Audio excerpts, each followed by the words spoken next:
জায়গায়, শিলিগুড়িতেও, ডাবগ্রাম ফুলবাড়িতে মানে উদাহরণ। এবং আমি সরি, ওখানে একটা ল্যান্ড মাফিয়া গ্রুপ তৈরি হয়েছে, তারা গভর্নমেন্টের সব জমি কাওয়াখালী থেকে শুরু করে বিক্রি করে দিচ্ছে। এটা নিয়ে আমি অলরেডি তদন্তের নির্দেশ দিয়েছি। সেখানে যদি রাম সাম যদু মধু যেই হোক, ইভেন আমিও যদি হই, আমাকেও ছাড়বে না। আমি জানতে চাই না কে দখল করেছে, কিভাবে করেছে। দখল হয়ে যাচ্ছে একের পর এক সরকারি জমি। এই ইস্যুতে সুর চড়ান মুখ্যমন্ত্রী মমতা বন্দ্যোপাধ্যায়। তার গলায় শোনা যায় ডাবগ্রাম ফুলবাড়ি এলাকার নাম। রাজ্যের প্রশাসনিক প্রধানের করা বার্তার পর অ্যাকশনে পুলিশ। গ্রেপ্তার ডাবগ্রাম ফুলবাড়ির দাপুটের তৃণমূল নেতা দেবাশিস প্রামাণিক। সূত্রের খবর, সিআইডি এবং জেলা পুলিশের যৌথ অভিযানে গ্রেপ্তার দেবাশিস প্রামাণিক।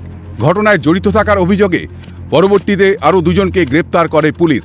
যদিও এই বিষয়ে মুখে কুলু পেটেছেন ধৃত তৃণমূল নেতা। রাজনীতির শিকার হলেন, শিকার হলেন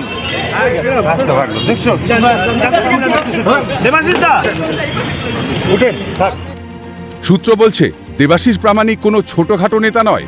ডাবগ্রাম ফুলবাড়ি অঞ্চলে তৃণমূলের ব্লক সভাপতির পদে রয়েছেন দেবাশিস প্রামাণিক। তার বিরুদ্ধে জমি দখলের চেষ্টার অভিযোগের পাশাপাশি উঠেছে খুনের হুমকির অভিযোগ। তবে এলাকায় দেবাশিস প্রামাণিকের এতটাই দাপট যে তার বিরুদ্ধে মুখ খোলার উপায় ছিল না। আর বলা বাহুল্য যে ডাবগ্রাম ফুলবাড়ি এলাকায় সেখানে দেবাশিস প্রামাণিক নাকি শেষ কথা।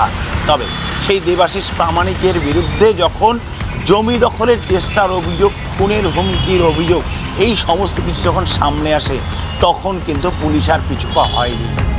এদিকে নির্বাচনী আবহে ধৃত দেবাশিস প্রামাণিককে দেখা গিয়েছে তৃণমূল সুপ্রিমো মমতা বন্দ্যোপাধ্যায়ের মঞ্চে।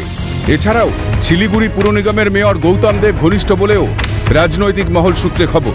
তবে কি দেবাশিস প্রামাণিকের গতিবিধি সম্বন্ধে জানতেন তৃণমূল সুপ্রিমো?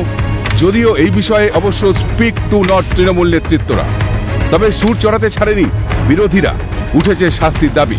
সারা পশ্চিমবঙ্গ ব্যাপী চলছে। নিশ্চিত যারা এই ধরনের কাজে জড়িত আছে তাদেরকে দৃষ্টান্তমূলক শাস্তি দেওয়া উচিত।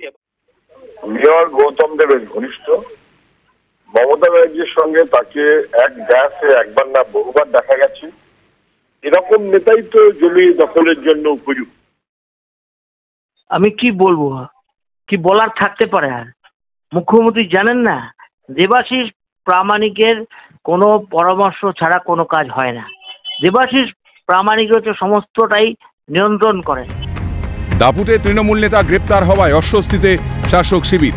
এই গ্রেপ্তারির পর পুলিশের আতশ কাঁচের তলায় আরও অনেক তৃণমূল নেতার নাম রয়েছে বলে সূত্রের খবর।